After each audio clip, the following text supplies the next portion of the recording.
Bonjour à tous et bienvenue sur le Modcast, le podcast des apéros motion design. Notre objectif est de faire rayonner le motion design et les métiers qui s'y rattachent dans une ambiance de rencontre et d'échange. Rencontrer des créatifs, découvrir leur parcours et leur quotidien, ça vous dit ? Dans ce nouvel épisode, je discute avec Mathieu Colombel, cofondateur de Black Mill. On parle entre autres de la jeunesse de son studio, de l'importance de la pédagogie et de la culture dans nos métiers, et de NFT. Sans plus attendre, je vous laisse suivre ma discussion avec lui. Bonne écoute! Salut Mathieu, ça se passe bien la rentrée? Ouais, pas mal de choses, pas mal de nouveaux premières années dans mon école. J'ai mes 4 garçons qui rentrent à l'école aussi. Ok, Donc du coup, yes. c'est une rentrée un peu tendue, mais ça va. Franchement, je m'en sors bien. Heureusement, je suis bien entouré, donc ça se passe bien. C'est mouvementé quoi. Ouais, mais c'est classique au niveau des rentrées. Ouais. Est-ce que tu peux nous résumer en 2-3 phrases un peu ton parcours jusqu'à là? Oui, bien sûr. Donc Mathieu Colombel, 38 ans aujourd'hui. Donc comme je le disais, j'ai 4 garçons. Je suis marié. Le motion design est dans ma vie depuis toujours, puisque j'ai eu un coup de cœur quand je devais avoir une douzaine d'années de par les génériques de James Bond, puisque mes parents étaient fans de James Bond et me permettaient de voir juste les génériques. Donc, Okay. Je suis tombé amoureux de cette manière de raconter les histoires, hein, par la narration, par la métaphore graphique. D'accord. Et donc j'ai voulu faire ça toute ma vie en fait, plus par passion parce que c'était quelque chose qui m'animait, qui m'a toujours animé. Le mouvement, c'est quelque chose qui a toujours été dans ma vie. Déjà, je suis fils d'orthophoniste et de psychomotricien, donc des personnes qui rééduquent le mouvement. Ah yes. Donc c'est quelque chose qui m'a toujours habité. J'ai cherché une formation pour me former à ce métier, donc motion graphic designer. Je me suis rapidement aperçu que il n'y avait pas de formation en France. Il n'y avait pas de formation, voilà. ouais.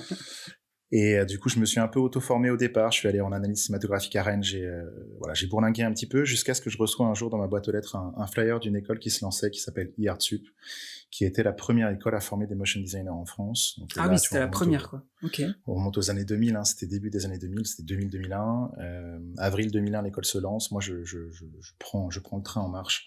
Et du coup, j'ai fait partie des tout premiers diplômés de motion design en France. Donc là, tu vois, on sort 2005-2006. Il y a l'explosion du digital, du numérique dans toutes les maisons, avec l'arrivée de la DSL, donc des besoins dans tout ce qui était communication digitale. C'était quelque chose qui était naissant. Ouais. Et en fait, je me fais repérer assez rapidement par TBW à Paris, donc qui est une grosse agence de communication. Et au sein de cette agence, j'ai créé un des tout premiers pôles motion dans une agence de com. Et puis j'ai recruté une personne, puis 2 personnes, jusqu'à gérer un pôle d'une vingtaine de personnes. Ah oui. Et en 2011, avec Thomas et Vincent, donc, qui sont devenus mes associés, on a décidé de se lancer pour créer notre propre boîte, donc Black Mill, qui est un studio qui demain fête ses 10 ans. Ah oui. Donc voilà, aujourd'hui on est un peu plus d'une vingtaine dans le studio, on est présent à Paris, à Nantes et à Montréal. Et effectivement, en parallèle de tout ça, moi j'ai repris la direction de IARTSUP à Nantes, puisque la boucle est bouclée là, du coup. Ouais, exactement. Bruno Barbier, qui était l'ancien directeur, partait à la retraite. Il m'a proposé de prendre sa suite. Je l'ai pris avec grand plaisir. Donc ça fait 1 an et demi maintenant que j'ai repris la direction de l'école. Okay. Ça me donne l'avantage de former les motion designers de demain sur le territoire. Carrément, ouais. Et donc du coup de pouvoir les prendre dès leur sortie d'école, tu vois. Voilà. Direct l'embauche ou l'alternance, je sais pas comment ça se passe d'ailleurs à IARTSUP les formations. Bah en fait c'est une école en 5 ans, du coup t'as 3 ans on va dire où t'es en formation continue normale, formation initiale comme on dit, et puis après effectivement t'as la 4e et la 5e année où tu es en alternance, et du coup voilà, les alternants, j'en ai 3 chez moi d'IART. Ah oui, d'accord. J'en prends pas mal dans ce flux-là, parce que c'est une formation qui me va très très bien au niveau de Black Mill. C'est parfaitement dans la veine de ce que j'ai créé, donc forcément c'est idéal pour moi. Ouais, j'imagine que tu axes du coup bien tes cours sur la réalité du marché, quoi. Exactement. Ça fait partie des particularités d'Yart, c'est que c'est effectivement ancré par rapport au marché, puisque ce sont des intervenants qui sont des professionnels et qui regardent comment est-ce que le marché évolue. Donc voilà, c'est comme ça que ça se passe et c'est comme ça qu'on les forme. Et donc j'ai des personnes qui sont formées idéalement pour moi. Ouais. Ok. Voilà. Juste pour reparler un peu de TBWA, quand Oui. t'es là-bas, que t'as créé un peu le pôle motion, ça se passait comment là? Est-ce qu'on t'a embauché pour ça du coup? Alors à la base, on m'a embauché. Mon poste initial, c'était directeur artistique animateur. Okay. Donc j'étais vraiment là pour faire bouger les campagnes digitales. Je travaillais, tu vois, pour Cartier, pour Christian Lacroix, pour pas mal de grosses marques comme ça, et où effectivement, en fait, très vite, au fur et à mesure que le digital se développait, enfin, la cellule digitale telle qu'on l'appelait à l'époque, ça s'appelait TBWA Interactive. En fait, on s'est rendu compte que on passait de quelque chose qui était anecdotique dans la communication, puisque ça représentait 5% des campagnes de communication, on est passé à 10, 20, 30, 40, jusqu'à ce que ça atteigne 60%. Ah oui, et donc, du coup, bah, forcément, tout seul, impossible. Tu peux pas le faire. Et donc, la première personne que j'ai recrutée, c'est Vincent, qui est aujourd'hui mon associé au niveau de Black Mill, c'est ça qui est marrant. D'accord.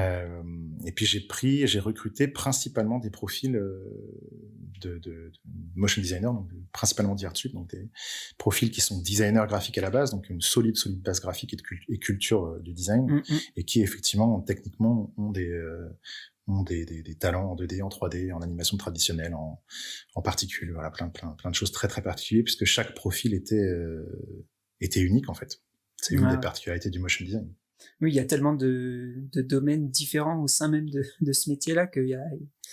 Ah bah c'est ce que je dis, il y a autant de techniques qu'il y a de motion design. Ouais, donc voilà. Clairement. C'est aussi simple que ça. Chacun a sa technique. Chacun a sa manière de faire. Et du coup, comment s'est passé le switch entre TBWA et la création de Black Mill exactement? C'était une idée que j'avais depuis longtemps. On va dire que le pôle a réellement explosé en 2009-2010. On a vraiment grossi d'un seul coup, parce qu'on a commencé à gagner des prix en fait, avec mon pôle. Et dès qu'on a commencé à gagner des prix, en fait, on devenait vraiment une cellule qui était incontournable. Et en fait, comme toute cellule qui commence à grossir quelque part, on a envie d'en faire plus, donc on a envie de le morceler, on a envie de jouer avec, etc. Et ça m'allait plus du tout.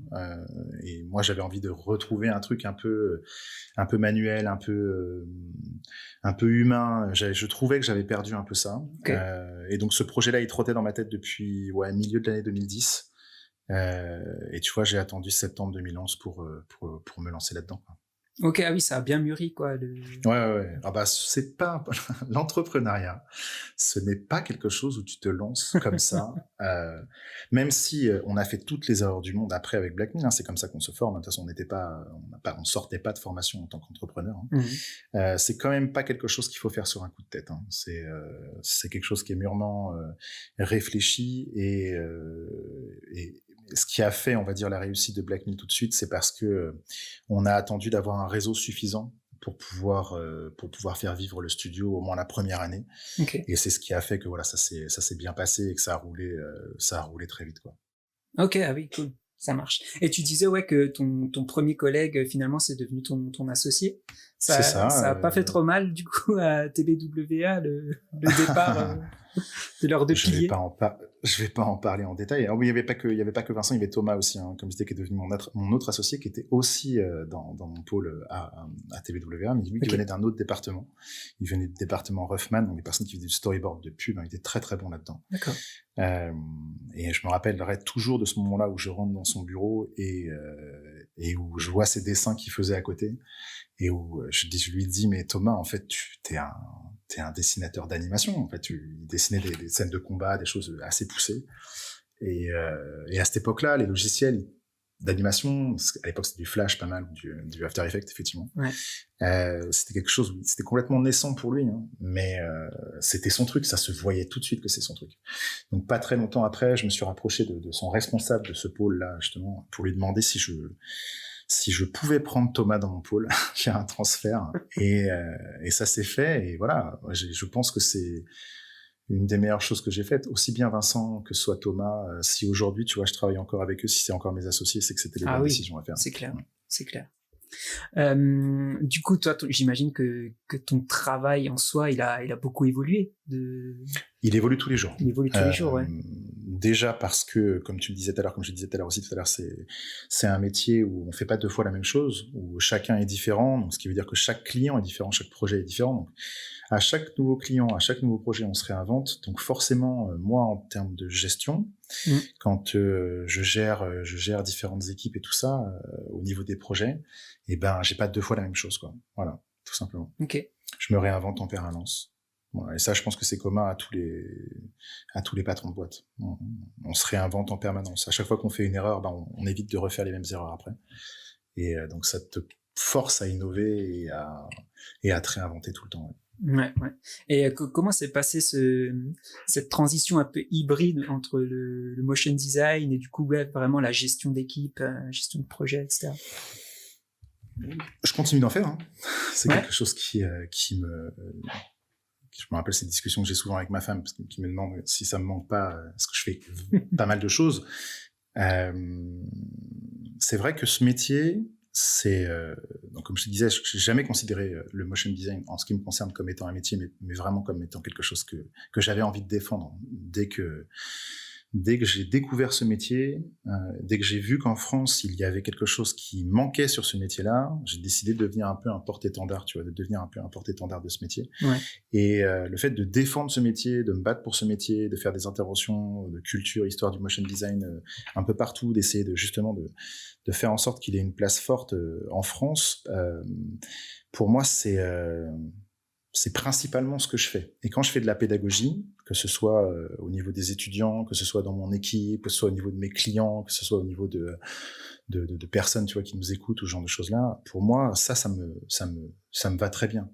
C'est ça que je considère comme étant mon métier, plus que de la création graphique, plus que de la gestion d'entreprise, ce genre de choses. C'est comment est-ce que je vais intéresser les gens, comment est-ce que je vais faire que je leur ouvre les yeux sur le métier et que potentiellement demain, j'ai plus de concurrents, j'ai plus d'indépendants, j'ai plus de salariés parce que les gens auront compris ce que c'est que mon métier. Mon métier au quotidien, c'est ça, c'est de faire de la pédagogie en fait sur mon métier.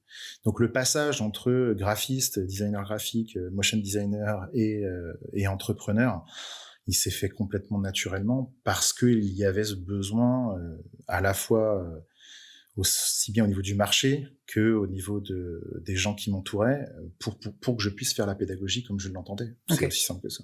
Okay. Moi, je suis quelqu'un qui suit le flow, hein, tu vois. Vraiment, je vais m'adapter en fonction de comment est-ce que les choses évoluent autour de moi, et c'est ce qui fait que, je te le disais tout à l'heure, hein, c'est ce qui fait qu'on fait plein d'erreurs. Hein. Moi, je suis quelqu'un qui est persuadé qu'une boîte se monte par les erreurs successives. Je cite souvent cet exemple-là, hein, mais certains business angels aux États-Unis ne confieraient jamais d'argent à qui que ce soit si la personne n'avait pas foiré au moins 3 boîtes. Ah oui, d'accord. Donc, tu vois, moi j'ai un peu cette mentalité-là, c'est que si je sens qu'il faut le faire, on le fait. Si on se plante, c'est pas grave, c'est comme ça qu'on apprend. Donc voilà, la transition, elle s'est fait naturellement au risque de se planter. Écoute, 10 ans après, ça va, on s'est pas trop planté. Si on est encore là, si Black Mill continue de se développer, qu'on continue de recruter, c'est qu'on se démerde pas si mal que ça. C'est clair, c'est bon signe. Du coup, tu parlais des erreurs que t'as commises ou que vous avez commises avec ton équipe. Est-ce que tu referais quand même les choses différemment si c'était à refaire, ou tu penses que ces erreurs étaient nécessaires? Non, je pense que c'est sur la première idée de ce que tu viens de dire. En gros, je pense que je referai pas deux fois la même chose, ça c'est sûr.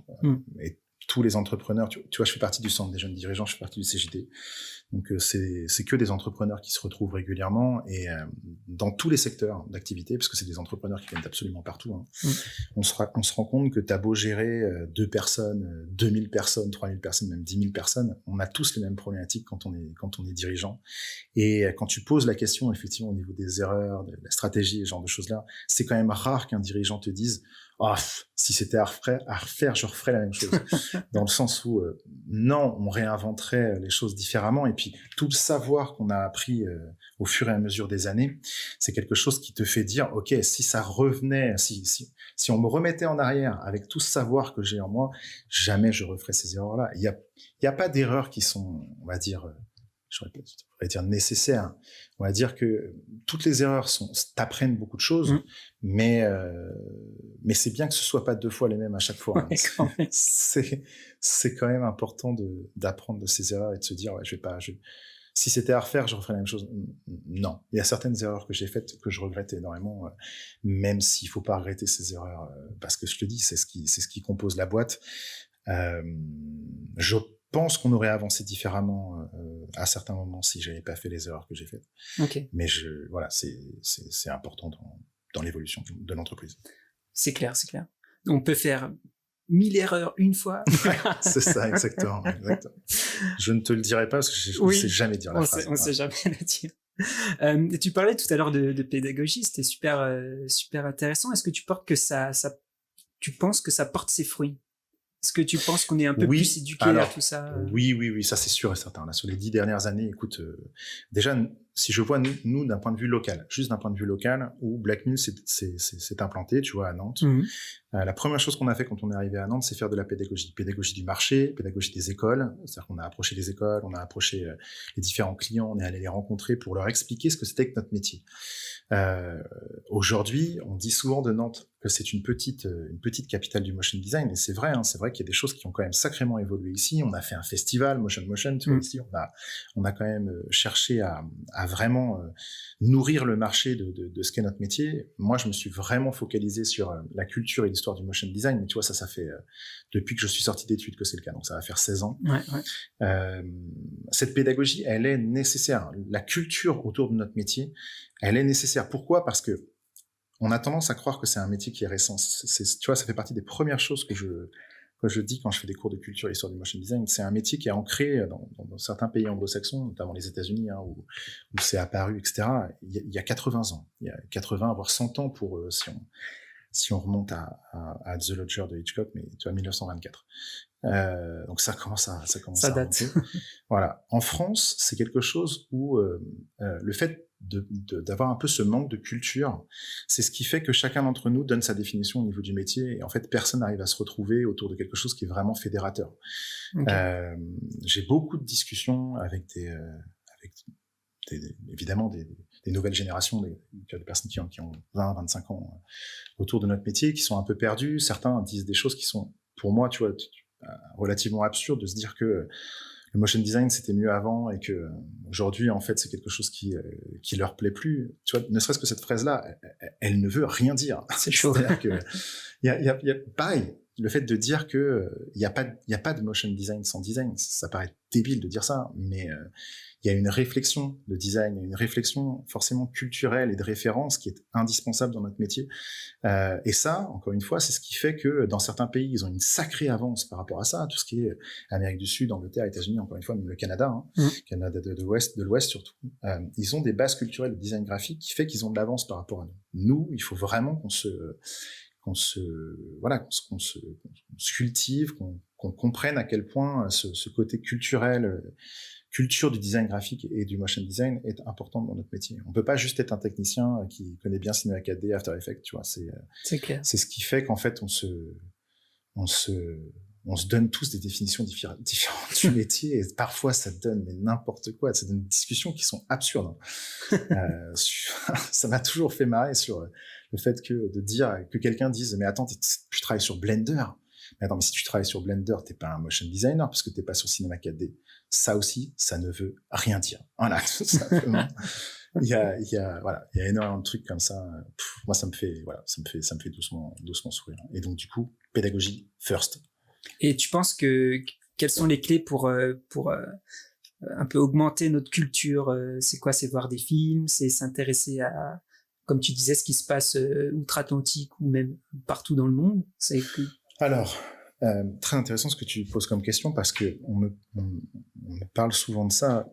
Il y a quand même une culture locale, française, hein, du métier de design graphique, de l'affichiste, de toutes ces personnes-là qui clairement sont un mouvement qui était très puissant en France. Hein. Tu vois, fin du 19e, il y a quand même des affichistes, des graphistes à l'époque qui étaient des références mondiales.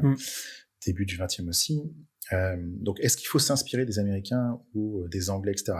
Il faut regarder ce qu'ils ont fait. Il faut regarder évidemment comment est-ce que ça s'est développé aussi en Russie. Enfin, tu vois, il y a pas mal d'endroits où voilà, il y a des choses où il faut se cultiver autour du design graphique en général, du graphisme, de tout ce qu'on a appelé l'âge d'or et genre de choses post 1920. Enfin, il y a plein de bouquins qui existent là-dessus. Donc, c'est très important de les lire parce que ça nous fait comprendre pas mal de choses par rapport au monde de la communication. Sans oublier que c'est important de se dire qu'en France, on a quelque chose à défendre aussi. Copier les Américains ou les Anglais par rapport à comment est-ce qu'ils travaillent, c'est pas forcément une bonne idée. Surtout que eux aussi sont influencés par d'autres pays, type l'Amérique du Sud dont je te parlais tout à l'heure, qui a une grosse influence dans le monde aujourd'hui au niveau du graphisme et au niveau du motion design. Voilà, il faut se cultiver, mais pas besoin de se dire bon bah les Américains ou les Anglais sont les meilleurs, on va faire comme eux. Non, il faut lire des bouquins sur Cassandre, surtout sur toutes ces personnalités-là, sur Lautrec, sur toutes ces personnes qui ont eu des réflexions au niveau du graphisme, sur Paul Rand, évidemment. Enfin, il y a quand même pas mal de noms à connaître dans le métier du design graphique qui ont posé des jalons qui fait qu'on en est là aujourd'hui. Hein. T'as Toulouse-Lautrec, t'as Vassili Kandinsky, t'as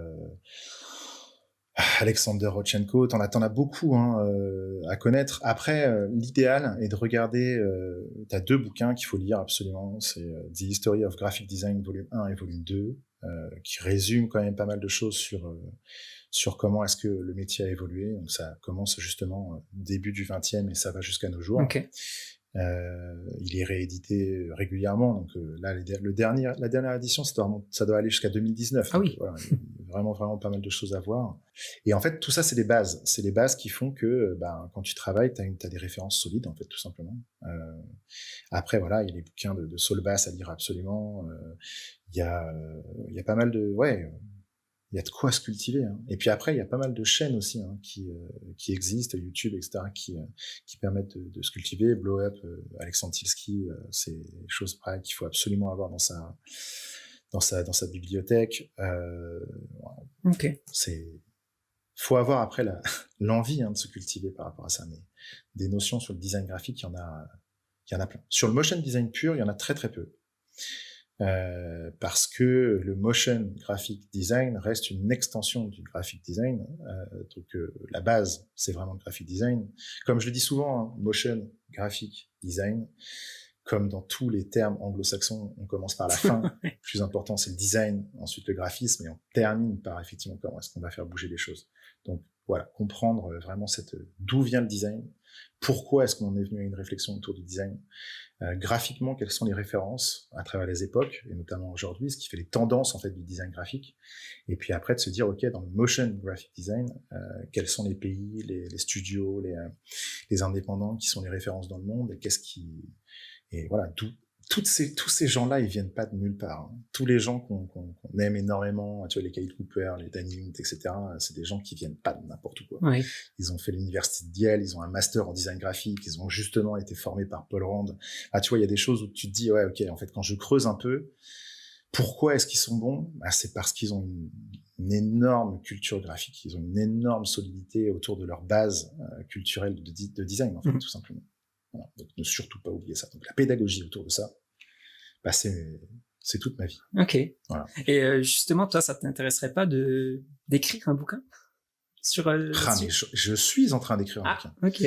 Je suis en train d'écrire un bouquin. Je te dis ça fait 1 an et demi que je dis ça. Hein. Ouais. J'ai écrit, je sais pas si t'as vu, mais une phrase par jour. Je l'ai fait pendant 365 jours. Ça a fait pas mal de bruit. Il y a une boîte d'édition qui est venue même pour que on édite ça. Je pas sauter le pas pour ça, mais c'est une base de ce bouquin. Ok, cool. Après, le livre, il se voudra très pédagogique, hein, justement. C'est très très culture, très tourné autour de l'histoire du motion design, l'histoire et la culture du motion design, de pourquoi est-ce qu'on en est là et qu'est-ce qui s'est passé dans les années 2000 qui a fait que les choses se sont accélérées autour du digital. Très simplement, hein, tu vois. De pas se dire que le motion design est apparu dans les années 2000. Ça ferait très très mal à des personnes comme Dan Perry, etc., qui font ça depuis 50 ans. Tu vois. Ouais. Voilà. Ok, et ça avance bien du coup, la réflexion autour de tout ça Comment te dire? Je le fais quand j'ai le temps de le faire. Je le redis, j'ai 4 enfants, j'ai une école, j'ai une entreprise et puis je fais, comme je te disais, des interventions et tout ça autour de l'histoire et de la culture. Mais pour moi, par contre, il est indispensable. Il faut absolument que je me dise un jour que j'ai réussi à finir d'écrire ce bouquin. Mais oui, il avance. Cool. Je pense qu'en 2027, ce sera terminé. Ouais, donc on a vu un peu la pédagogie pour l'individu, entre guillemets. J'imagine qu'elle est aussi très présente dans ton équipe. Comment tu gères un peu tous les profils Chaque nouvelle personne qui vient dans l'équipe, peu importe le poste, que ce soit production, chargé de communication, tout ce qui va être développement business, je parle, donc commercial, tout ce qui va être nouveau créa, qui soit plutôt profil technique, plutôt profil design graphique, etc., passe 1 heure avec moi et où je leur fais un cours de culture et histoire du motion design. Okay. Comme je le fais avec mes étudiants, tu vois, vraiment, je reprends les bases et je réexplique toute la démarche qui fait qu'on en est là aujourd'hui. Donc après, je parle de la culture de l'entreprise. Blackmill a une culture vraiment, c'est pas une légende, ça on peut en parler facilement avec les gens qui sont passés par Blackmill et qui sont au sein de Blackmill. On est très très tourné sur l'humain. C'est-à-dire que moi, et Vincent et Thomas partagent ce que je vais dire. Hein. Je reste persuadé que un bon créatif, c'est quelqu'un à qui tu laisses la liberté de t'exprimer. Donc, peu importe en fait la typologie d'expression, hein, évidemment graphique, mais pas que. Hein, c'est des gens qui hésitent absolument pas à nous faire remonter les choses, à dire les choses, etc. On est sur une gestion très horizontale au niveau de Blackmill. Donc voilà, les gens se sentent pas du tout emprisonnés. Il n'y a pas du tout de pression chez nous. On évite absolument de travailler tard le soir, les week-ends, et ce genre de choses-là. En fait, chez moi, ça n'existe pas. Je veux pas ça. Okay. C'est des trucs que je supporte pas. Venant d'agences de communication, on a connu ça. Et c'est quelque chose qui est important pour nous, c'est que les gens qui sont au sein de Blackmill doivent se sentir bien. Et quand ils partent de Blackmill, parce que ils finissent tous par un moment partir de Blackmill et puis devenir indépendants, devenir changer d'entreprise ou même en créer une nouvelle, on veut qu'ils partent avec un souvenir où ils se disent c'était quand même une super boîte. Donc on fait attention à ça. La pédagogie, en effet, elle est là tous les jours. C'est-à-dire que 3 fois par semaine, on fait ce qu'on appelle on fait des visios, on se voit tous, c'est-à-dire aussi bien Paris, Montréal que Nantes. Okay. Et puis on fait le tour de ce qui s'est passé dans la journée, dans la semaine. Tous les mercredis matins, on fait des petits déj où pareil, à Paris, Nantes et Montréal, enfin Montréal non parce que c'est très tôt pour mais non, Paris, Nantes le mercredi matin où en fait on fait notre veille graphique. Et puis technique. Bon, en gros, on diffuse, on a une chaîne sur Vimeo, où en gros, on diffuse tout, les derniers films qu'on a vus, on les commente, etc. Okay. Et du coup, à chaque moment où on peut faire un peu de pédagogie, il y en a un de nous qui explique la référence de telle chose, tel artiste, d'où il vient, telle référence par rapport à tel studio, etc., telle anecdote. Donc, on fait de la culture en permanence pour faire en sorte que, voilà, encore une fois, les gens soient à jour au niveau de ce qui se fait, et de où viennent les différentes créations. Ok, super. Est-ce que la gestion toujours un peu dans cet esprit pédagogique, est-ce que l'ego de tes partenaires, de tes collaborateurs, est-ce que c'est quelque chose qui est dur à gérer, entre guillemets? Est-ce que ça rentre souvent en ligne de compte? Est-ce que c'est... Alors, on parle souvent de l'ego du créatif. C'est vrai que c'est quelque chose qui est indiscutable quand on est en agence de communication, pour avoir vécu quand même pendant près de 5 ans. Il y a ce côté défendre son idée et faire comprendre aux autres le pourquoi est-ce qu'on va dans cette direction-là. Nous, on travaille en team, c'est-à-dire que ils sont toujours plusieurs sur les projets. Très souvent, il y a un senior qui est accompagné d'une personne qui est confirmée ou junior et d'un apprenti, okay. Ce qui fait qu'en fait, tu as quelque chose qui est très encore tourné autour de la pédagogie et tout ça. Les rôles sont clairement définis, donc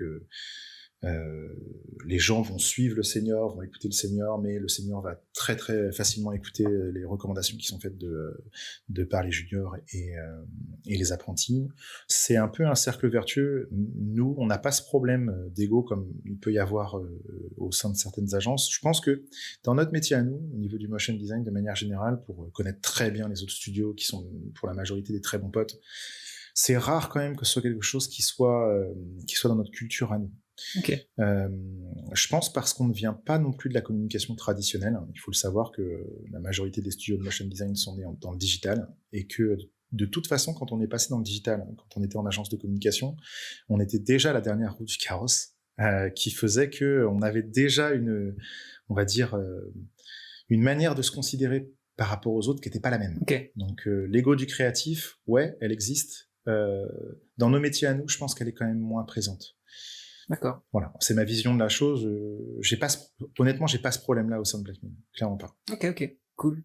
Ouais, donc on a vu pédagogie dans l'équipe. Maintenant, ce qui m'intéresserait, c'est un peu ton point de vue sur la pédagogie avec les clients, notamment. Est-ce que pour toi,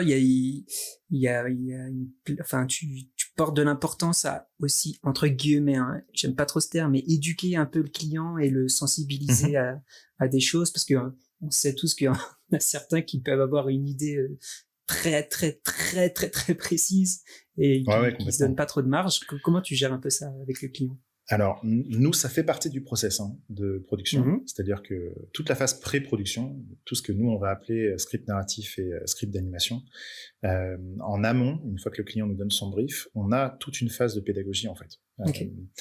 Il y a beaucoup de clients à qui, encore une fois, je te fais cette histoire de cours de culture et histoire du motion design, beaucoup de clients que on amène sur un terrain graphique, qui est un terrain sur lequel ils seraient surtout pas allés. On en a quand même plusieurs, notamment récemment, où ils nous disent qu'ils aiment tel style et où on leur dit mais en fait c'est pas ce style qu'il vous faut, c'est celui-là qui est à l'opposé. Et parfois ça choque, tu vois. Il y a un côté un peu ah mais on s'y attendait pas du tout. Alors il y en a qui aiment pas du tout, que c'est ce relationnel, tu vois, qui ont l'habitude justement de diriger, de dire ah bah non c'est nous qui payons donc c'est ça qu'on veut. Mais ça reste quand même, très honnêtement, ça reste quand même rare. Nous, avec Vincent, qui est beaucoup comme ça notamment, et Thomas, pareil, qui est beaucoup comme ça aussi, on va dire qu'on va un peu écouter ce que disait Paul Rand, où il expliquait que 50% de son métier, c'était de défendre ses idées. Et très honnêtement, nous, une grosse partie du temps au départ, toute la phase de pré-production, c'est d'arriver à défendre le pourquoi est-ce qu'on va dans cette direction-là. Là, on est vraiment sur une réflexion de design, de se dire, en fait, ce qui est le plus utile et le plus fonctionnel pour vous, d'un point de vue vidéo, graphique, c'est d'aller dans ce sens-là. On fait des mood boards, où en gros, on va lui expliquer l'univers graphique, c'est ça. Donc, on va tracer la ligne graphique avec vous et on va aller dans cette direction-là. Et tout notre challenge, ça va être de réussir à l'amener sur le territoire de ce qu'on veut faire et de lui expliquer le pourquoi on le fait. Donc d'arriver à le convaincre que c'est la meilleure idée à avoir. Ça, c'est notre boulot de designer. Pour moi, c'est un des boulots les plus importants. C'est ce qui nous différencie d'un technicien ou d'un exécutant. C'est-à-dire que nous, on n'est pas là pour exécuter l'idée de quelqu'un. On est là vraiment pour l'accompagner sur le chemin de ce que nous on considère comme étant graphiquement la voie où il faut aller. Donc voilà, 50% de ce que je dis souvent, 50% de la réussite d'un film, c'est quand cette pré-production elle est bien faite. C'est quand notre note d'intention, c'est quand justement notre univers graphique, on a bien réussi à le défendre et que le client dit ah bah ok, j'aurais pas pensé faire ça et en fait ils le font quand même. Voilà. Ok. Là, c'est réussi, quoi. Donc, il y a une histoire de confiance, il y a une histoire de confiance, il y a une histoire de culot aussi, très honnêtement. Parfois, on dit, écoutez, non, en fait, on va pas vous accompagner là-dessus parce que c'est pas notre univers et c'est pas vers là qu'on veut tendre. Ça nous arrive encore une fois rarement, mais ça arrive. Donc, voilà. On a des personnes qui savent bien défendre leurs idées au sein de la boîte. Chaque personne, que ce soit le stagiaire, l'apprenti, le junior, est amené à un moment à faire une note d'intention et à défendre son idée de pourquoi il a fait ça. Parce que pour moi, c'est indissociable, encore une fois, du métier. C'est même ce qui est le plus important, c'est d'arriver à défendre ses idées. Ok, cool. Pour faire un peu le lien avec les clients, justement, quelle est l'importance du démarchage commercial chez vous? Est-ce que ça permet de rentrer plus de contrats ou est-ce que c'est anecdotique? On a, il faut le savoir au niveau de Blackmin, et je pense que beaucoup de studios c'est le cas. 80% de ce qu'on a en termes de contrats, c'est de l'appel entrant. C'est-à-dire, c'est des gens, ils ont vu notre travail sur Internet, ils font partie de mon réseau, c'est des personnes que je connais, c'est des personnes que j'ai rencontrées sur tel ou tel événement, ou qui nous ont, qui ont entendu parler de nous par recommandation. Donc tu as tu as cette partie-là qui est quand même, comme je dis, 80% du chiffre d'affaires, c'est quand même vraiment pas négligeable, qui t'amène pas forcément à dire que tu as besoin d'un commercial, en fait, tout simplement. Okay. Nous, on a fait le choix, il y a quelques années maintenant, en 2016, d'intégrer des commerciaux au sein de notre entreprise. Donc, il y en a eu plusieurs d'un point de vue successif pour aller chercher des parts de marché que l'on n'avait pas, tu vois, sur des secteurs que l'on développait pas trop. Cette année, c'est la première année où vraiment on voit que tu vois ça a un intérêt certain. C'est-à-dire que voilà, on commence à vraiment avoir un discours, avoir quelque chose qui fait que on arrive à convaincre des clients qui, à la base, seraient pas partis forcément sur des motion designers. Donc l'année dernière, je t'aurais pas forcément dit ça. Tu vois, je t'aurais pas dit bon, le commercial est pas forcément utile. En fait, je pense que le commercial est vraiment utile. C'est vraiment un métier. On n'est vraiment pas tous commerciaux, hein, c'est clair et net. Qu'il y a des parts de marché à avoir qui étaient pas forcément ouvertes avant, parce que on va dire que le motion design est vraiment un métier qui commence à être reconnu et à être considéré comme étant quelque chose qui est vraiment une valeur ajoutée dans certaines grandes entreprises. Et du coup, en fait, ces gens-là, il faut aller les chercher. Il faut que tu aies quelqu'un qui les appelle et puis qui leur dise, bah écoutez, motion design, vous avez entendu parler, ah bah oui, ça tombe bien que vous soyez là, et puis en fait, voilà, c'est comme ça que ça marche. Okay. Donc, il y a 20%, tu vois, de notre chiffre d'affaires qui sont des clients, et puis c'est ouais, pas les plus petits clients, qui voilà, non, je n'ai pas dit 20% de notre chiffre d'affaires, en fait, c'est pas vrai, hein, c'est 20% de nos clients. Ah, des clients, okay. Et 80% de nos clients, okay. Parce que ça représente plus en termes de chiffre d'affaires. D'accord. C'est souvent des grands comptes. Ah, c'est intéressant.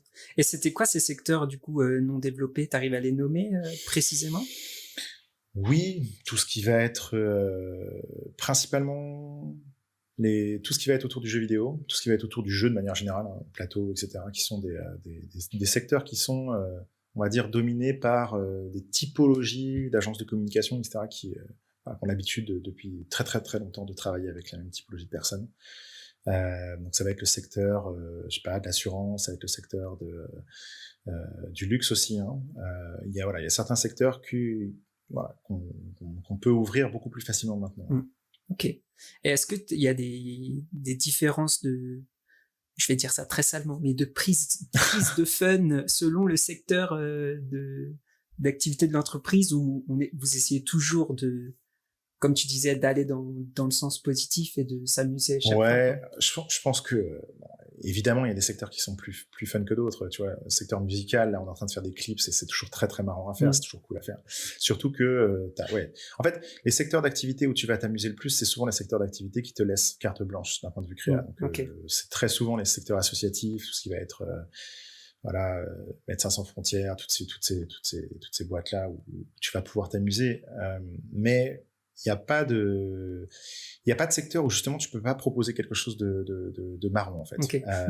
Il y a certains budgets qu'on a où tu te dis purée, comment on va s'en sortir sur ce projet-là à base de saucisses et de verrues, etc. Tu te dis pouah, c'est compliqué à vendre, ça. Et c'est toujours amusant, justement, tu cherches le contre-pied, tu cherches à proposer quelque chose qui soit évidemment à l'image de l'entreprise, mais qui soit un peu une marque de fabrique de Black Mill. Donc on arrive toujours à s'en sortir et à proposer des choses qui sont assez marrantes. Après, tu vois, on produit entre 200 et 250 films par an. Évidemment, on montre pas tous les films. Donc tous les films sont pas des choses qui sont montrables, mais globalement quand même on s'amuse. Hein. C'est ce qui compte aussi dans ce métier-là, c'est que si on s'amusait pas, ce serait chiant.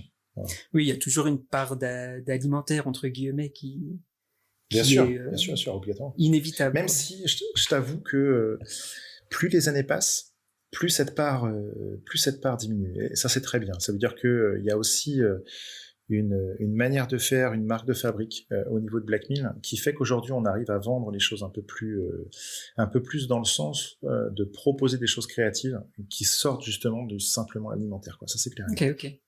C'est marrant parce que nous on a eu une visio avec Anaïs Louard qui travaille avec ça. Ouais, bien sûr. Et elle nous parlait de son dernier post Insta avec les lunettes, la 3D lunettes. Ouais. Et ça c'était effectivement un projet du proactif. Voilà. Ouais. Tout à fait. Ce qu'on appelle du proactif. Tout à fait, ouais. Ouais, il y en a un autre en cours d'ailleurs qu'elle est en train de faire. Ok. Il y a, je pense que ça fait partie aussi de la nécessité quand tu commences à avoir un peu de bouteille dans le métier, parce que Anaïs maintenant ça va faire 3 ans qu'elle est diplômée, donc elle est diplômée d'IART aussi. Quand tu commences à justement faire certaines typologies de boulot, un style graphique que tu aimes bien, Anaïs, elle s'est bouffée énormément de style papier découpé avec de l'animation 2D par-dessus, parce qu'elle avait proposé quelques premiers films comme ça, parce qu'elle avait envie de développer ce style-là, parce qu'elle adorait ce style-là, et en fait, elle s'en est bouffée pendant 1 an, parce que tout le monde voulait faire ça après. Il y a un moment où effectivement, il faut que tu puisses avoir ta respiration à côté. Donc, tu te dois à un moment de trouver un moyen de monter sur des projets où justement, tu vas avoir aucune contrainte, tu vas pouvoir proposer quelque chose qui n'existe pas. Donc, un peu tout le monde le fait à Paris aussi, hein, ils l'ont fait pas mal. L'autre jour, ils nous ont présenté des vidéos qui sont faites pour des faux produits, et c'était assez cool, là, ce qui s'éclate. Donc oui, il y a cette nécessité à un moment de faire ce que nous on va appeler des ghosts ou du proactif sur des marques même qui n'existent pas forcément. Oui, voilà. Tout à fait. Juste pour séduire un secteur, les lunettes, quoi. Exactement, un secteur que tu n'as pas encore percé, tout ça. Ok, cool. Il y a Gilles Kergadalan qui était un de nos anciens super invités, slick. Ouais, qui demande combien ça se vend en moyenne un motion de 60 secondes chez Blackmin. Il est conscient. Putain, il veut que c'est du cas je par donne cas, les chiffres comme ça. Non, mais ça va pas. Ça, c'est d'un point de vue commercial. Non, mais je risque d'avoir tous mes concurrents qui vont me monter dessus et qui vont dire on sait que chez Blackmin, ça vaut tant, on va faire moins. Non, par contre, ce que je peux dire, c'est qu'en effet, on a une formule où on s'occupe de tout, dans le sens où on va s'occuper souvent du script narratif, du script d'animation, comme je te disais tout à l'heure, tout ce qui va être storyboard, tout ce qui va être voix off, musique, et puis après tout ce qui est évidemment design graphique, animation, et puis tout ce qui va être export au pluriel aujourd'hui, puisqu'on exporte de plus en plus, 16-9, ok, mais carré 9/16e, on le fait de plus en plus, quasiment à chaque projet. Ok. C'est limite si tu penses pas le projet en format carré direct 1920 par 1920, comme ça tu peux tailler dedans comme tu veux. Ouais. Voilà, et que ça c'est du taf. Donc évidemment, clairement Blackmin on n'est pas les moins chers, mais en même temps on cherche pas forcément à être les moins chers, pas du tout. On cherche à pouvoir travailler dans de bonnes conditions, donc ça se compte évidemment en plusieurs milliers d'euros. Mais je vais pas te donner le chiffre exact, Gilles. Non, je ne te ferai pas ce plaisir, je te promets. Tu viendras m'appeler directement, je te le dirai. Exact. Et du coup, il nous demande aussi comment vous gérez un peu les périodes creuses. Est-ce qu'il y en a On n'a pas de période creuse. C'est pas pour faire genre, mais tu vois, typiquement cette année, on va dire que c'est fluctuant, mais c'est plutôt fluctuant dans le sens où ça fait que progresser. Okay. C'est-à-dire que c'est vrai qu'on n'a jamais eu un été comme on a eu là. On n'a jamais travaillé autant que juillet-août. D'accord. On a vraiment eu énormément de demandes. Septembre, là, ça commence très très fort. Des périodes creuses, oui, on en a eu il y a quelques années où effectivement tu avais des phases où tel client avait abandonné le projet et d'un seul coup tu avais 4-5 ressources qui se retrouvaient sans travail, mais ça dure jamais très très longtemps. Et puis de toute façon, là, je vais prendre un exemple concret. Début 2020, mars 2020, quand il y a eu l'annonce du confinement et tout ça, il y a eu beaucoup d'entreprises qui ont pris peur d'un seul coup et qui ont gelé les investissements, et tu vois, notamment, c'est le secteur de la communication qui est souvent touché.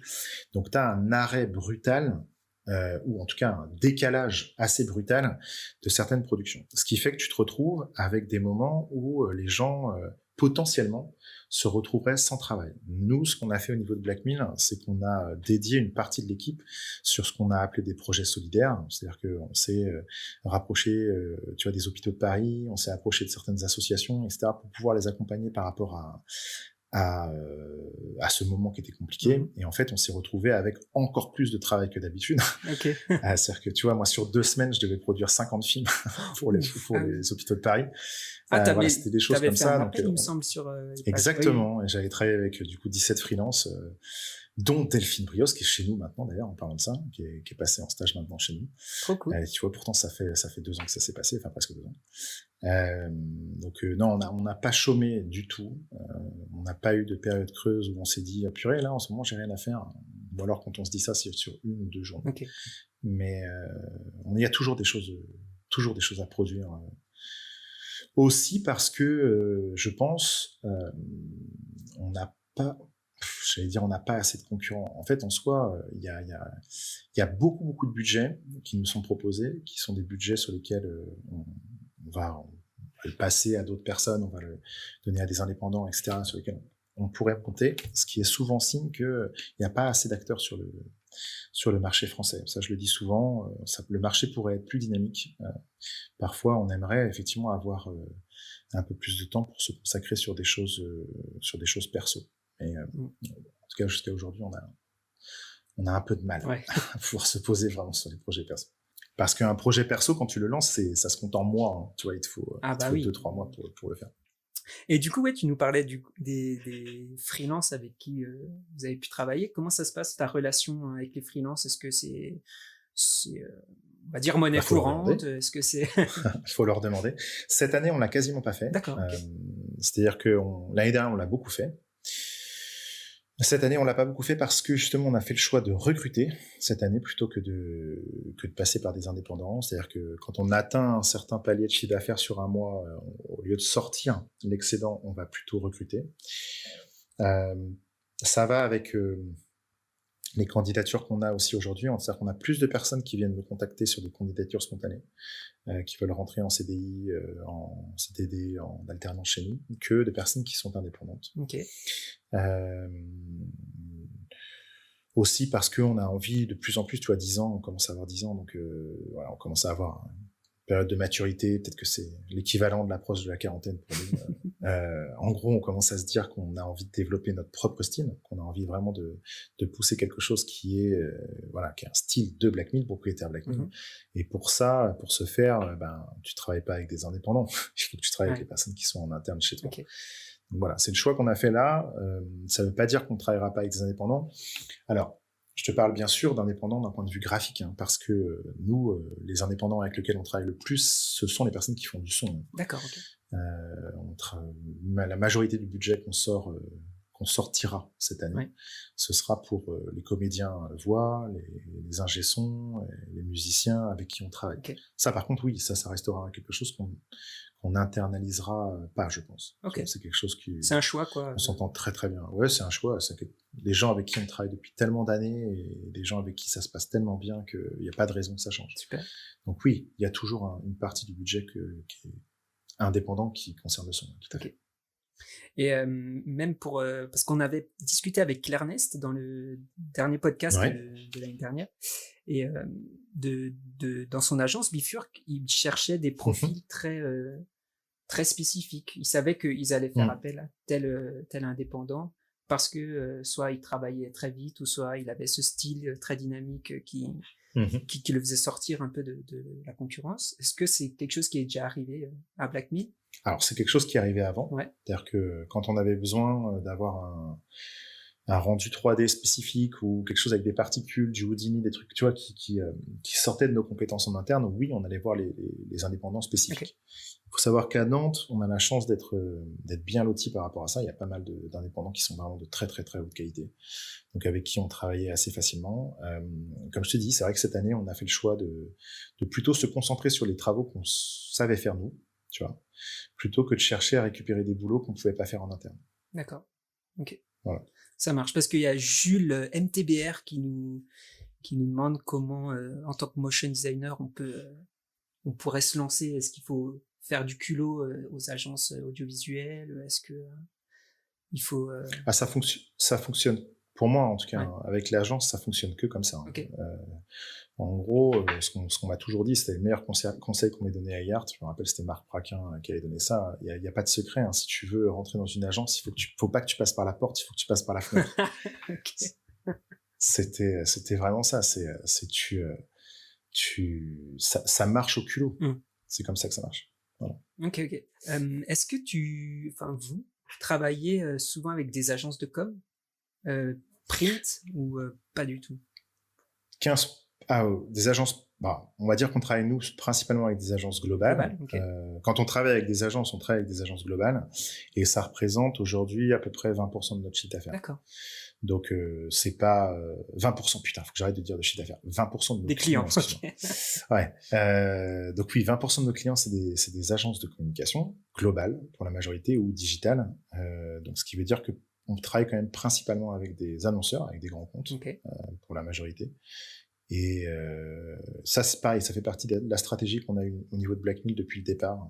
C'est-à-dire qu'on voulait travailler plus spécifiquement avec des personnes en direct, toujours pour cette histoire de pédagogie, parce que certains groupes, certaines boîtes, on avait besoin de leur expliquer ce que c'était que notre métier, et pour ce faire, il fallait être en direct avec eux. Ok, ça marche. Parce que j'ai dans mon ancienne agence, par exemple, on nous envoyait une affiche ou une charte graphique à adapter, à animer, et souvent il y avait pas de marge de manœuvre là-dessus. Donc la pédagogie avec les agences, oublie, avec les agences, c'était beaucoup plus effectivement sur de l'exécution de ce qui est imposé par un directeur artistique, etc. Mais qui, dans la très grande majorité des cas pour nous, se passe très très bien, et ça ne nous dérange absolument pas parfois d'être justement dans l'accompagnement d'un directeur artistique par rapport à sa réflexion graphique, etc. Faut pas oublier que la relation entre les agences de communication et les designers graphiques, c'est encore une fois, c'est pareil, c'est vieux comme le monde, et c'est quelque chose qui pose pas de problème. Souvent on me dit ouais, mais quand tu travailles avec des agences, c'est toujours relou, les mecs qui cherchent à t'imposer leur vision, etc. À partir du moment où ils la défendent bien et que toi tu veux l'accompagner, moi je dis au contraire, faut absolument pas hésiter. Nous on a fait des boulots avec certaines boîtes, tu vois, je pense à BETC notamment, avec qui on s'entend très très bien, qui sont génialissimes, parce que justement t'es dans l'écoute, t'es dans l'accompagnement, tout le monde va dans le même sens, et voilà. Moi, mon relationnel avec les agences, je veux que ça se passe comme ça. Je veux pas que ce soit des agences qui nous disent vous êtes un exécutant, vous êtes un prestataire, vous fermez votre gueule. Non. Oui, ça rejoint le côté humain, quoi, qui est essentiel. Des bonnes relations, ça peut que donner des bonnes collaborations générales, quoi. Exactement, tout simplement. Il y a une longue question de Maxime Tiberghien. Alors j'espère que je l'ai dit, je l'ai dit correctement. Tu vois de quoi je veux parler? Ah ouais, bien sûr. Je l'ai vu, la question de Maxime. Du coup, c'est par rapport au NFT. Est-ce que t'as quelque chose à nous dire sur ce mouvement-là, en général? Alors, sur tout ce qui est NFT, on avait parlé à un moment de faire une émission là-dessus, et puis même avec Motion Café, on en avait parlé aussi. C'est vrai que c'est un sujet qui est hyper complexe, parce que il faut séparer deux choses. Il faut séparer l'artiste du designer, c'est ce que je dis souvent. C'est-à-dire que, en fait, comme dans le jeu vidéo, d'ailleurs, tu as les game designers et les game artistes. Nous, c'est un peu pareil. On devrait avoir les motion artistes et les motion designers. En fait, le NFT, évidemment, va principalement concerner les gens qui font des créations graphiques, qui sont une vision très personnelle des choses, donc c'est vraiment sur une posture d'artiste, et qui vont le vendre comme ça. Je trouve que cette démarche-là, elle est génialissime. Ça réinvente pas mal de choses, ça remet les cartes à plat sur pas mal de choses, ça permet à certains d'entre nous d'être réellement considérés comme des artistes, parce que on me pose souvent la question, on me dit mais vous, les motion designers, est-ce que vous n'êtes pas aussi des artistes, etc. Je dis, encore une fois, il faut séparer les deux choses. Un designer peut complètement être un artiste. Il n'y a rien qui l'empêche. Je veux dire, tu peux complètement être quelqu'un qui fait des créations graphiques pour toi-même, qui cherche à les vendre de ton côté en tant qu'artiste, etc. C'est quelque chose qui est même dans notre métier très très très louable. Et à côté, être un designer qui a ses clients, qui travaille pour un client, etc., qui est dans une démarche plutôt de communication, en fait, dans notre métier.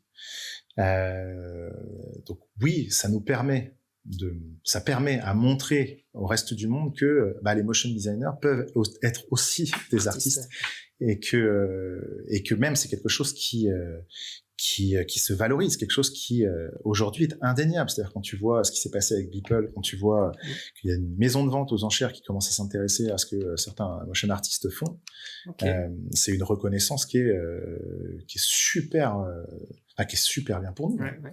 Voilà. Après, moi je fais vraiment la distinction entre motion artiste, motion designer, sur la posture que tu as. Encore une fois, en termes de métier, c'est pas la même. Pour moi, c'est pas la même chose. T'as ce que tu fais pour toi, ce que tu fais pour ton client, qui qui se rassemblent de temps en temps, mais qui, voilà, tu vas pas chercher à vendre un projet à un client comme tu vas vendre ton projet en NFT, c'est évident. Ok. Et donc, c'est deux postures différentes. Comment t'expliquerais, du coup, de ce dont il nous parle, de ces vagues de dislikes, de désabonnements sur des artistes qui lancent leur première NFT?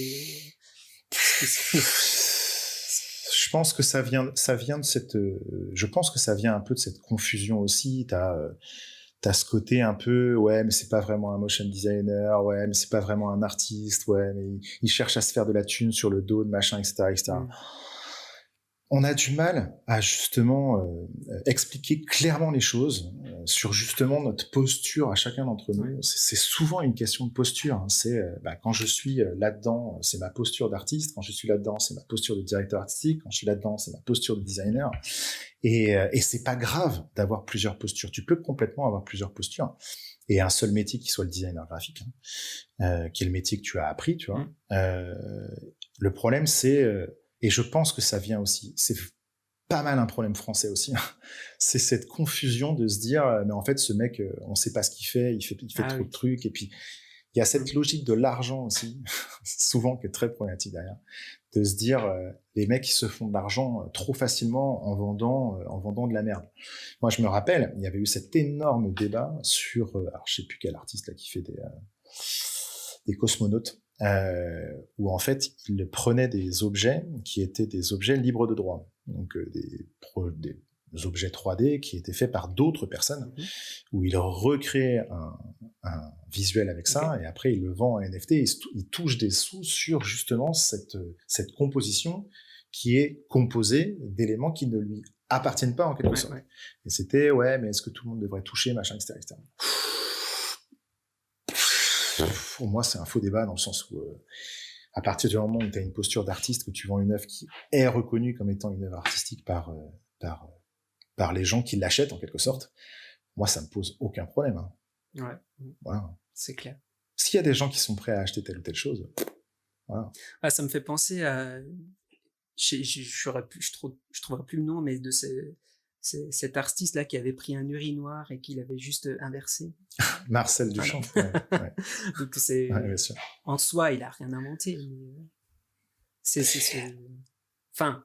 Alors, vaut mieux pas que je commence à rentrer là-dedans parce que sinon je vais commencer à te lancer un cours de culture et ça va durer 3 heures. Mais voilà, t'as la posture, encore une fois, t'as le côté innovant de ce que tu inventes aussi. Hein, c'est-à-dire que justement, tu parlais de Marcel Duchamp, en fait, t'as une révolution en termes de réflexion sur justement ce qu'est une œuvre artistique. Oui, voilà. Dans notre métier à nous, le NFT a apporté un peu ça. Dans le sens où les gens ont commencé à regarder Beeple, les gens ont commencé à s'intéresser à des artistes numériques, des artistes digitaux, tels qu'on les a appelés, et commencer à se dire, en fait, ces gens-là, ils font pas juste des trucs dans leur chambre, et c'est des geeks, des nerds qui servent à rien, ils représentent rien, etc. Là, le mec, il vend 68 millions de dollars son œuvre, et là, tu fais, ah ouais, putain, ça commence à peser sacrément. Forcément, tout le monde a cette réflexion en se disant, bah, pourquoi pas moi? Parce que moi, c'est pareil, je suis super bon, je fais vachement de trucs intéressants, j'ai envie de vendre plein de trucs. Moi, je dis, à partir du moment où t'as des gens qui sont prêts à l'acheter, putain, mais qu'est-ce qui t'empêche de le faire? Voilà, qu'est-ce qui t'empêche de le faire? Fais-le, au contraire. Voilà, la démarche en soi est pour moi suffisamment intéressante pour se lancer dedans. Après, qu'est-ce qui va se passer derrière? C'est comme tout mouvement. On verra bien. On verra bien, oui. Tu vois, ça aurait été ma prochaine question, c'est est-ce que c'est juste une lubie éphémère, ou est-ce que ça va stagner dans le temps? Je sais pas, j'ai des très bons amis qui se sont lancés dedans et qui ont plutôt énormément de succès. Ça, justement, ça cartonne pour eux et tout ça. Ils sont lucides. Ils savent que c'est, pour eux en tout cas, hein, je répète, hein, c'est ce que eux disent, hein, pour eux, ça va marcher comme ça pendant un temps. Et puis à un moment, ça va exploser. Soit sous forme de bulle, tu vois, qui va emmener pas mal de choses avec elle, pardon. Soit ça va juste mourir dans l'œuf, tu vois, ça va doucement se stabiliser, s'auto-réguler, etc. Voilà, c'est très très intéressant ce qui est en train de se passer. Moi, je vais pas dire que ça me passionne parce que j'ai regardé très rapidement, je me suis intéressé à ça, on s'est posé la question aussi, moi. Et puis à un moment, tu te dis bon, ok, c'est pas pour nous. On verra ça, on va voir comment est-ce que ça se passe. Il y a plein de gens qui me disent, ouais, mais vous allez le regretter parce qu'après vous allez vous en vouloir. On nous a dit ça pour le Bitcoin, on nous dit ça pour plein de trucs. Écoute, on n'est pas malheureux. Ça se passe très bien pour nous. On avance sereinement. On va pas s'éparpiller trop. Voilà. Et puis je laisse les autres profiter de ce moment-là et j'espère qu'ils deviendront tous millionnaires. Ça sera bien. Voilà, comme ça, ils pourront nous acheter des films. Allez. Je sens le petit ink agile. Ouais, c'est ça. Est-ce que ouais, donc là dans ce cas-là, ce serait un good buzz entre guillemets pour l'artiste. Comment une société de production pourrait gérer un bad buzz s'il venait à rencontrer un. Alors, j'ai connu pas mal de studios qu'on a connu, des bad buzz, des agences aussi. Je pense qu'à partir du moment où tu es aligné avec les valeurs que tu as posées dans ta boîte dès le départ, nous, au niveau de Blackmill, on fait attention, on fait quand même très attention avec les gens avec qui on travaille, les boîtes avec lesquelles on travaille. Il y a certaines boîtes avec lesquelles on travaillera pas parce que justement c'est trop tendu, tu vois. On évite de se mettre dans des relations qui peuvent nous retomber dessus à un moment. Okay. Donc on a des budgets sur lesquels on sait qu'on ne montera jamais. Nous en plus, tu vois, comme je te le disais tout à l'heure, qui sommes assez à cheval sur les associations, qui travaillons avec pas mal de partenaires comme ça, en France ou même à Montréal, tu vois, qu'on accompagne des associations de défense des droits des femmes, de LGBT+, etc. Tu as une posture qui fait que tu te positionnes comme étant quelqu'un qui a des valeurs et qui défend un certain type de film. On n'est pas parfait, loin de là, et on le sait. Il y a certains clients avec lesquels on travaille qui sont clairement pas des clients qui sont recommandables dans certaines de leurs actions. Mais on va pas tirer dans tous les coins, tu vois. Les bad buzz qu'on a vus et qu'on a connus aussi dans certaines agences par lesquelles on est passé, c'est souvent quand justement tu montes sur n'importe quelle typologie de budget. Et parfois, tu as des budgets qui s'opposent, en fait, et où tu vas te retrouver dans des situations hyper délicates. Alors, comment est-ce que tu gères un bad buzz ? Déjà, tu fais un énorme travail de communication derrière, d'explication. Tu expliques pourquoi est-ce que tu as fait ça, très souvent sur une démarche d'incompréhension, dans le sens où tu n'avais pas fait attention, où tu expliques le plus clairement les choses. Parce que, encore une fois, le bad buzz vient très souvent d'un problème de communication. En fait, t'as mal communiqué en interne, dans les équipes, t'as mal communiqué à l'externe aussi. T'as voulu aller trop vite, donc il faut rattraper ça tout de suite par un communiqué externe. Et puis l'autre chose à ne surtout pas faire, parce que c'est ce qui a donné des bad buzz encore plus violents derrière, c'est répondre à la communauté. Une fois que t'as fait justement, que t'as apporté la réponse du pourquoi est-ce que t'as fait cette bêtise. Dès que tu commences à t'opposer aux gens, à chercher justement à aller trop loin, ça alimente encore plus. Ouais, c'est. Donc voilà, un message explicatif, et puis après on passe à autre chose. Je sais qu'il y en a certaines agences qui, pour passer au-delà d'un bad buzz, changent même de nom. Okay. Donc il y en a pas mal qui font ça, quand vous voyez des boîtes qui changent de nom, ça peut souvent être à cause de quelque chose comme ça. Donc voilà, il y a plein de manières de réagir, mais pour moi la meilleure manière de réagir, c'est de s'expliquer. Ok, donc faut y faire face, quoi. Sans rentrer trop dans les détails. Voilà. Ouais, faut pas le nier, quoi. Il faut le prendre à bras le corps. Non. Okay. Non. À moins que ce soit quelque chose qui soit intentionnel vis-à-vis de ton studio, ou qui cherche en fait à te discréditer, te décrédibiliser, mais sinon non, faut surtout pas le cacher, ça sert à rien. Les informations vont tellement vite aujourd'hui que de toute façon, il faut s'expliquer le plus rapidement possible. Yes, ok. On avait cité brièvement le Motion, le festival. Oui. Est-ce que c'est quelque chose qui va se refaire Alors moi j'ai quitté l'association. Ok. avant avant le premier confinement. Donc décembre 2019, je crois. Parce que voilà, ça faisait 3 ans, tu vois, que je gérais l'association, ça faisait 3 ans que je m'occupais du festival avec un bureau qui était quand même assez conséquent, hein, plus d'une dizaine dans le bureau. Ok. Voilà, depuis, ils font leur petit bout de chemin. Je sais que j'en ai parlé. Vincent, mon associé, en fait partie, hein, toujours de l'association. Donc j'en ai parlé encore avec lui tout à l'heure, tu vois, qui me disait que ouais, effectivement, Motion allait avoir lieu fin mai. Normalement, ils le font sur 3 jours cette année, mais je vais pas rentrer dans le détail parce que je n'ai pas toutes les infos. Mais normalement, oui, il devrait avoir lieu cette année. Voilà. Ok, cool. Enfin, il devrait avoir lieu en 2022. 2022, mai 2022. Ouais. Ok, ça Voilà. marche. Il y a, pour une note un peu plus légère, il y a Henri Gander qui nous demande Henri de Slick, Strasbourg. yes. Comment tu fais pour entretenir cette magnifique barbe? La meilleure solution, c'est la mer. C'est-à-dire que tu vas le plus souvent dans l'eau de mer. Non, surtout pas en plus. Faut surtout pas faire ça. C'est encore pire après derrière. Je pense que c'est peut-être la bave de mes enfants voilà. qui l'entretient aussi. Yes. Ouais, non, voilà. La barbe, je pense que il n'y a pas de secret. Faut la laisser pousser toute seule et puis à un moment ça va prendre. Quoi. Aller chez le barbier. T'as pas le choix. Tu dois aller chez le barbier. Ouais. Est-ce que tu souhaitais peut-être approfondir un des points qu'on a abordés ou Bah écoute, mis à part ce qu'on disait tout à l'heure par rapport à la pédagogie et l'importance de se cultiver autour de notre métier, non, il y a beaucoup trop et j'en gère quand même pas mal d'étudiants. On en a un peu plus de 300 là au niveau d'IART de Nantes, je pense. 2200 au national, tu vois, donc ça commence à être conséquent. Ce qui se passe toujours, c'est que quand on donne un sujet, la première chose que les gens vont faire, c'est qu'ils vont ouvrir After Effects, Photoshop, Cinema 4D ou Illustrator, avant même d'avoir réfléchi en termes de justement design et de réflexion de l'utile, du fonctionnel, sur le sens de ce qu'ils allaient mettre dans leur projet.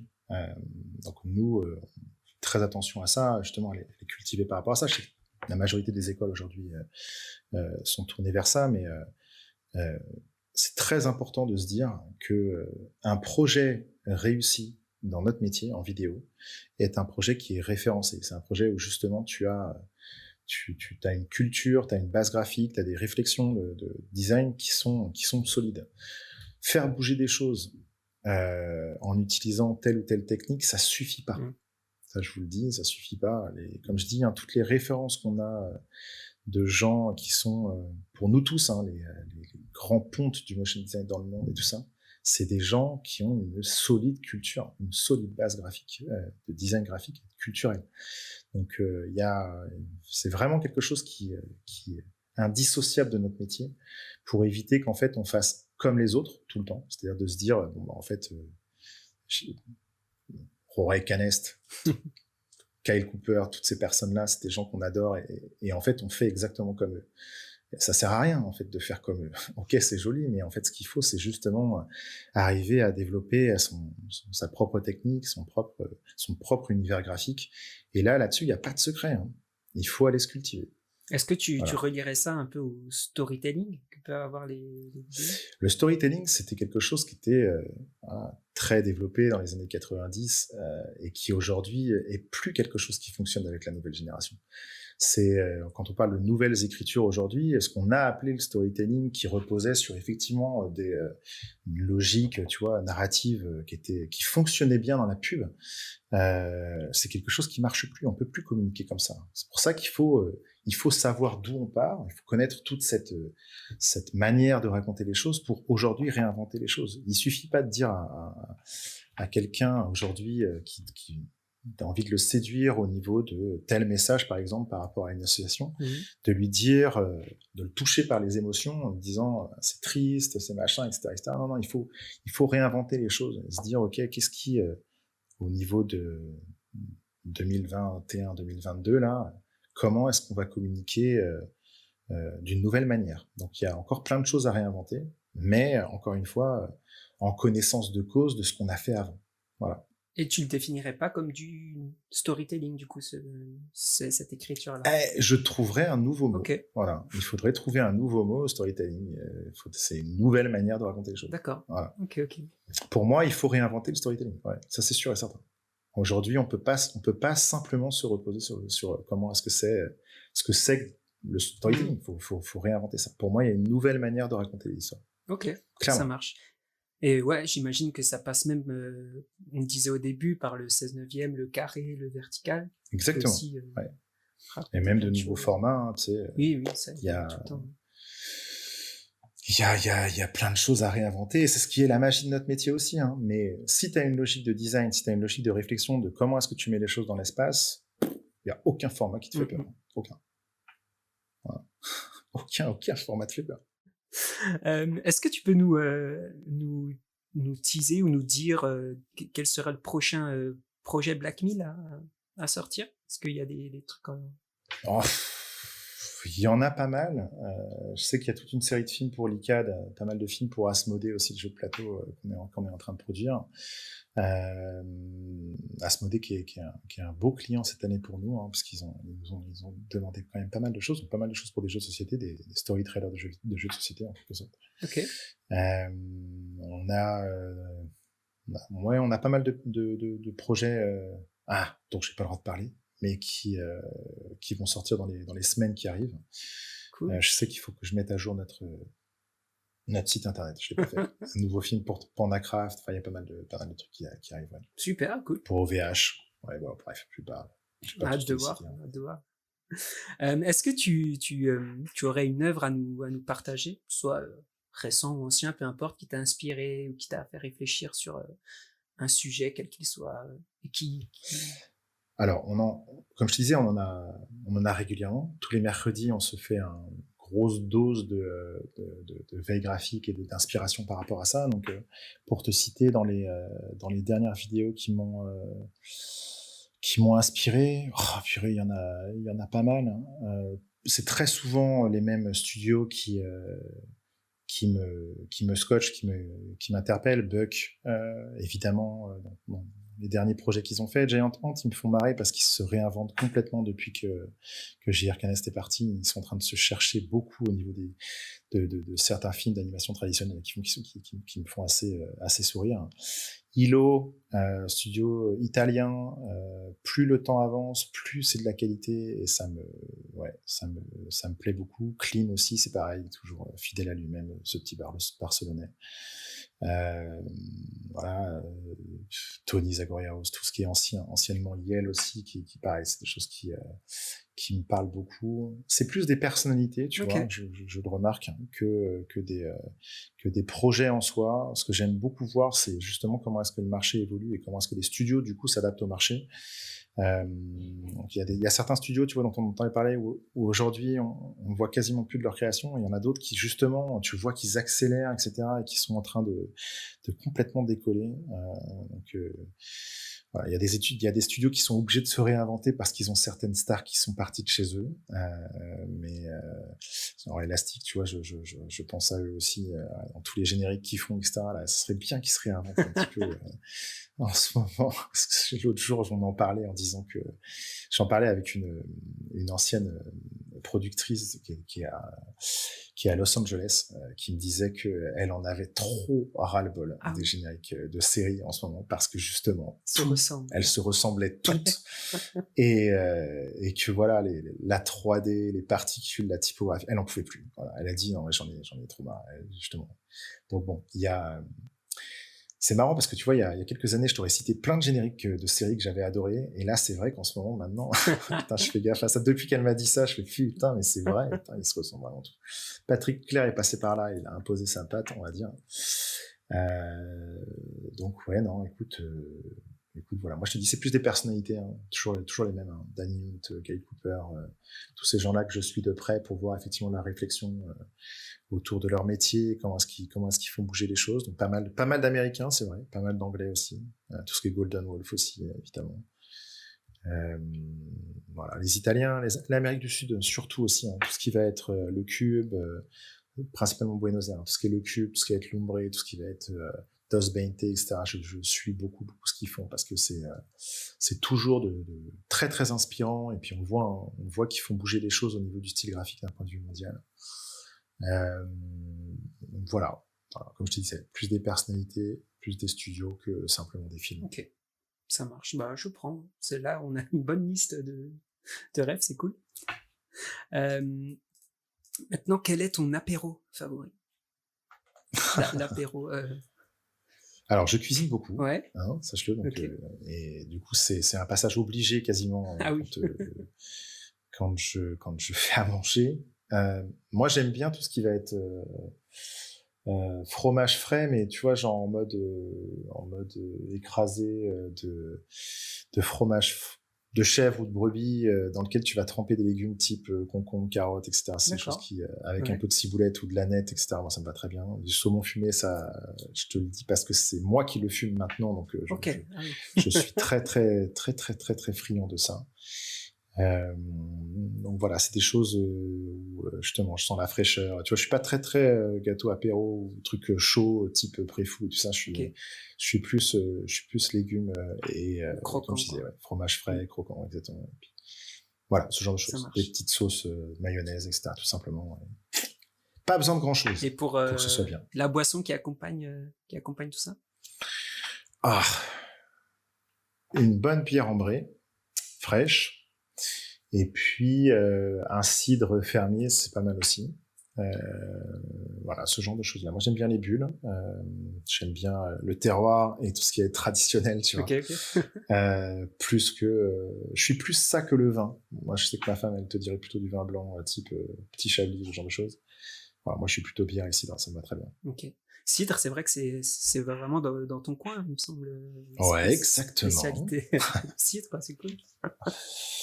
Ici à Nantes, t'as Kérissac, pas loin, et puis chez moi en Bretagne, t'as Louis Craison, donc je suis très très cidre. Ok.